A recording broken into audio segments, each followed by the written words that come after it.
Imagine waking up one day and realizing that the life you've been living, the choices you've made, the beliefs you've held, the goals you've pursued, may not have been truly yours. The morning light spills across your room as it always does, yet something feels alien. The coffee tastes the same, the city hums as it always has, but behind the familiar sounds is a strange silence, as if the world is waiting for you to notice something you've ignored your entire life. You stare at your own reflection, and the question hits you with the force of an earthquake. Who am I really, when everything I think I am might be nothing more than an inheritance of habits, ideas, and invisible forces? You've been told you're free, but have you ever questioned the authorship of your freedom? Did you choose your desires, or did they choose you? Did you decide what to want, or did the world plant its wants in you before you could speak your first word? The job you work for, the relationships you hold, even the secret ambitions you whisper only to yourself, are they the echo of your own soul, or the fingerprints of a culture you never consented to but learned to obey? Think of the way a river shapes a stone over centuries. The stone believes it's solid, unchanging, but the water silently carves its edges, reshaping it without permission. What if your mind is that stone, and the currents of history, society, and psychology have been smoothing you down, sculpting your identity, directing your path without your awareness? You might say, but I chose my path. Did you? Consider how each of your decisions emerges from a hidden matrix of biology, childhood conditioning, and social expectation. You feel hunger. You call it your hunger. You feel ambition. You call it your ambition. Yet neither feeling was born in a vacuum. Even your definition of success, the vision that drives you out of bed every morning, may not belong to you. It may be an old map you inherited from countless strangers. This realization is not just unsettling. It's terrifying. It shakes the foundation of your sense of self. If so much of who you are has been scripted by forces outside you, what remains when you strip them away? Is there a you beneath the programming, or is the programming all there is? And yet, within that terror glimmers a strange freedom. If the self you know is a construct, perhaps it can be deconstructed. If the story you've been told about yourself isn't truly yours, maybe you can write a new one. But where would you even begin? How do you tell the difference between your authentic voice and the chorus of invisible influences echoing inside your head? You stand at the threshold of an inner labyrinth. Every corridor is lined with mirrors reflecting a different version of you, the one you think you are, the one society wants you to be, the one you might become if you dared to rebel. Somewhere at the center lies a question so profound it can undo the fabric of your identity. What is my true nature, and do I dare to face it? This is where our Odyssey begins, not with answers, but with a doorway into the unknown. Beyond it waits the hidden machinery shaping your choices, your emotions, and your very sense of being. To step through is to risk everything you think you know, yet to remain outside is to live a life that might never have been yours at all. Step through that doorway, and you begin to see what was previously invisible. At first it looks like faint dust motes swirling in sunlight, but the longer you watch, the more you realize it is a lattice, a hidden web of expectations, archetypes, and inherited instincts. You have not been drifting randomly. You have been guided along threads spun long before you were born. The problem is not that you have no choices, but that your choices have been quietly engineered. Carl Jung called these invisible patterns archetypes, primordial forms etched into the collective unconscious. They whisper through myths, advertising jingles, and the roles society hands us. A boy who feels compelled to be a hero, a girl taught she must be desirable before she is anything else, an adult who thinks productivity equals worth. Each is living out an ancient script. You don't wake up and decide to have an Achilles or Aphrodite complex. The archetype wakes up in you. Friedrich Nietzsche warned of another hidden force, the herd instinct. People praise individuality, yet rush to conform because the cost of standing apart feels unbearable. Even rebellion itself often becomes another form of conformity, a fashionable pose. You think you're breaking free, but you're still playing a role written for you by someone else. That's why trends labeled authentic feel strangely identical across millions of people. And then there is Arthur Schopenhauer, who believed the root of human suffering was an impersonal will, an endless striving that surges through us, indifferent to our happiness. You feel desire and think it's personal. Schopenhauer saw it as cosmic hunger using you to perpetuate itself. In his view, freedom is an illusion because you can never stop wanting. You can only awaken to the wanting. Modern psychology echoes these philosophers. Neuroscience shows that most of your decisions begin in the unconscious milliseconds before you're aware of them. Cognitive biases steer your perceptions. Cultural priming shapes your values. Even your emotions can be contagious. Studies show you unconsciously mimic the moods of those around you. You are not a solitary thinker. You're a node in a vast emotional and informational network. This is the hidden problem. You believe you are the author of your life, but you're often just the narrator of a story written elsewhere. The plotlines come from genes, family histories, collective trauma, market forces, and ancient instincts. When you feel anxiety scrolling through endless feeds, when you buy something you didn't know you wanted until an ad told you so, when you feel unworthy unless you're constantly achieving, you're experiencing the invisible machinery at work. Yet you rarely notice it because it operates at the level of identity. Like a fish unaware of water, you mistake the medium for reality itself. You don't just carry these forces, you are them, at least until you learn to see them. That is why awakening feels so destabilizing. The ground you're standing on starts to dissolve, and with it, the comforting certainty of who you are. But recognition is only the beginning. To glimpse the hidden problem is to sense the scale of the trap without yet knowing its exit. The questions sharpen. If my desires are shaped by forces beyond me, what counts as my desire? If my values are borrowed, how do I discover an authentic self? And if freedom begins with awareness, how do I resist the very forces that have trained me not to see them? At this point, the tension grows unbearable. You've seen the strings, but you don't yet know how to cut them. And deeper still, lie consequences you haven't begun to imagine. Consequences that ripple through your relationships, your society, even your future. Step closer, and you'll see how far their reach really goes. It begins quietly, like hairline cracks in glass. The hidden patterns you glimpsed in the previous section don't just influence you in the abstract. They script the rhythm of your days, the texture of your relationships, even the shape of your most private thoughts. You move through life believing you're making decisions, but the script is already written in subtle ways. This is not merely philosophy, it is lived reality, unfolding, moment by moment. Look at your relationships. How many of them are chosen freely, and how many are maintained out of inertia, guilt, or social expectation? Consider how easily you slip into roles: the dutiful child, the competent employee, the charming friend, even when they feel like masks. You might feel uneasy, but you wear them because the culture has taught you the price of removing them: isolation, judgment, loss. The unseen consequence here is that you begin to mistake these masks for your face. On a societal scale, the hidden problem mutates into structures of power. Entire economies feed on your unexamined desires. Advertising doesn't merely sell products, it sells identities, lifestyles, emotional states. Social media doesn't simply connect you, it trains your nervous system to crave validation like a drug, rewarding you with tiny hits of dopamine for every click, every like. The deeper consequence is not just distraction, but reshaping. Your attention, your patience, your sense of self-worth become commodities in an invisible marketplace. Cognitive science shows that once a behavior is repeated enough times, it bypasses conscious choice and becomes habit. Neurologically, your brain builds grooves like a record, and your life plays the same track again and again. That's why cycles of procrastination, self-sabotage, or toxic relationships can feel like fate.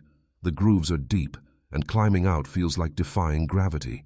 Yet most people never even see the grooves. They think, this is just who I am, not realizing it's who they've been trained to be. There's also a collective cost. When millions of people internalize the same hidden scripts, entire cultures form around them.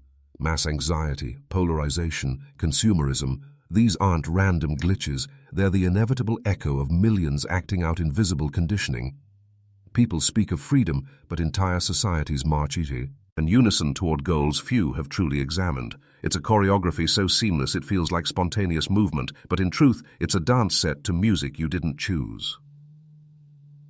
The most painful consequence, however, is internal.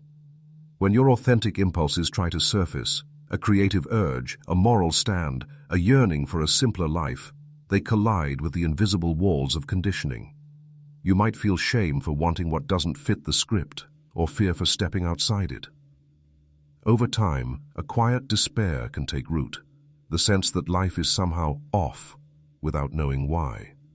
This is the psychic cost of living in a story not your own, a chronic homesickness for a self you've never fully met. Realizing this can be overwhelming. You begin to see how deep the threads go, how intimately they weave through your choices, your loves, your dreams. But the very intensity of that realization is also a signal. You're not asleep anymore. And in the space where despair could grow, a question flickers like a match in darkness. If this is the machinery shaping me, is there a way to step outside it, even for a moment? Can a human being unlearn the script and discover a freedom more real than rebellion itself? That question is the threshold of transformation. Beyond it lies the possibility of a different kind of life, one that isn't just a reaction to unseen forces, but a conscious act of creation. Yet the path to that freedom will not look like what you've been taught. It requires a rebellion unlike any you've imagined. Rebellion doesn't always begin with a shout. Sometimes it begins with a stillness so complete it feels like stepping out of a hurricane. After years of being spun by invisible currents, you stop, if only for a moment, and listen. The noise of the world continues, but something inside you grows quiet, like a lake clearing after a storm. In that silence you realize, escape will not come from louder defiance or grander gestures. It begins with noticing. History celebrates the loud rebels, revolutionaries, prophets, iconoclasts. But the most radical shift is inward. The first rebellion is against unconsciousness itself. To stop running on autopilot, even briefly, is already to violate the hidden script. This is why mindfulness, reflection, and deliberate solitude have been at the core of wisdom traditions for millennia. They are not self-indulgences, they are acts of sabotage against the machinery of conditioning. Nietzsche once wrote, "Become who you are." People quote it like a slogan but forget its severity. To become who you are is not to adopt a new brand of individuality sold to you in lifestyle magazines. It is to confront the uncomfortable question of what remains when every mask, every borrowed belief, every performative rebellion has been stripped away. That process can feel like death, because in a sense it is. The death of the false self. Look at figures who truly stepped out of their scripts. Socrates refusing to flee Athens when offered exile, Viktor Frankl discovering meaning in a concentration camp, artists who walked away from fame to preserve their inner truth. None of these actions made sense within the logic of the crowd. They weren't simply reacting against society. They were acting from an interior compass. Society could neither predict nor control. That is real rebellion. Psychology offers practical ways to begin. Journaling, meditation, therapy, deep reading. These are not trendy self-help tools, but methods of turning the light inward. They help you name the patterns you've been living, and once named, patterns lose some of their power. The grooves in the record don't disappear overnight, but awareness lets you lift the needle and choose a different song. Rebellion also means changing your relationship to desire. Schopenhauer saw desire as endless striving. Buddhist philosophy saw it as too, the root of suffering, but neither claimed you must extinguish all desire. The key is discerning between impulses implanted by the culture and impulses that arise from a deeper, quieter place within you. This discernment is slow, often uncomfortable work. It will make you seem strange to others. It may even make you seem strange to yourself.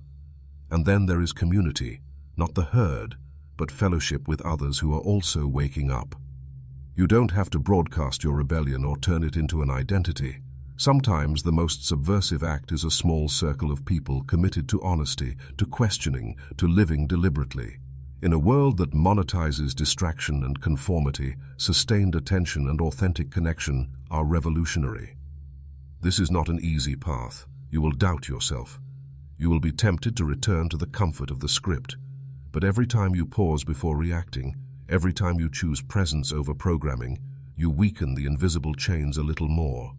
Gradually, a different kind of freedom emerges. Not freedom as endless options, but freedom as alignment with a self you are still discovering. The rebellion has begun, and on the horizon, something larger stirs. Not just freedom from the old patterns, but a glimpse of a deeper truth that makes sense of everything you've endured. There comes a moment when the search for freedom, the peeling away of masks, the rebellion against unconsciousness, no longer feels like a struggle, but like a kind of homecoming. You stop trying to find your true self and instead begin to feel a presence beneath all the layers, not a fixed identity, but an open, living awareness. It isn't something you acquire. It was always there, waiting for you beneath the noise. At first it feels unsettling because it has no shape, no brand, no ready-made story. It is not the self who wants or fears or performs. It is the silent field in which wanting, fearing, and performing arise. Philosophers and mystics have pointed to this for centuries. Sartre called consciousness nothingness, not in despair, but in recognition that you are not the objects of your experience. Viktor Frankl spoke of the space between stimulus and response, where freedom lives. Buddhist teachers call it no self, not as an annihilation, but as a liberation from the cramped prison of ego. This realization does not erase your personality or your history. You still act, feel, and desire. But you are no longer hypnotized by the idea that these movements define you. You see desires as weather passing through a vast sky, not as commands you must obey. You see culture's scripts as invitations you can accept or decline. You see even your deepest wounds as part of a larger story you are no longer compelled to repeat. In this perspective, rebellion transforms into creativity. Life stops being a maze to escape and becomes a canvas to paint. From here, responsibility takes on a new meaning. It's no longer about living up to external expectations or clinging to an image of yourself. It's about responding, literally responsibility, from this deeper awareness. Choices arise less from fear or conditioning and more from clarity. Sometimes they will still be messy or uncertain, but they will be yours. This is what Nietzsche glimpsed in his call to become who you are, what Jung sought in the process of individuation, not perfection, but integration, a self that is both unique and connected to something larger. The most powerful insight is that you were never merely a victim of the hidden machinery. Yes, forces shaped you. Yes, the script was real. But the awareness seeing all this, the very faculty by which you've been reading these words and reflecting on them, was never trapped. It was the quiet witness all along, like a vast sky unnoticed because you were staring at clouds. Once you recognize it, you understand that liberation is not a distant future achievement, but an immediate shift in perception. This realization isn't a finish line. It's a beginning. From here, you can build relationships that are less about roles and more about authenticity. You can create work that springs from inner conviction rather than external pressure. You can participate in society without being swallowed by it. Most importantly, you can meet yourself, not as an idea, not as a performance, but as an unfolding mystery. Imagine walking back into the world now. The city hums as it always has. People rush past as they always do. Yet something has changed. The noise no longer dictates your rhythm. The script no longer binds your steps. You carry within you a quiet, steady sense of agency. Not the brittle freedom of endless choices, but the grounded freedom of presence. This is the ultimate truth. You are not a puppet whose strings must be cut, nor a fixed self to be perfected. You are the space in which the puppet and the strings appear. You are the author and the blank page. And from that page, at any moment, you can begin again. If this journey has stirred something in you, a quiet question, a flicker of recognition, don't let it fade. Subscribe to Mind Odyssey and continue exploring the ideas that can reshape how you see yourself and the world. Share this episode with someone who's also searching for deeper meaning, and leave your thoughts below. Your reflections might be the spark someone else needs to begin their own journey.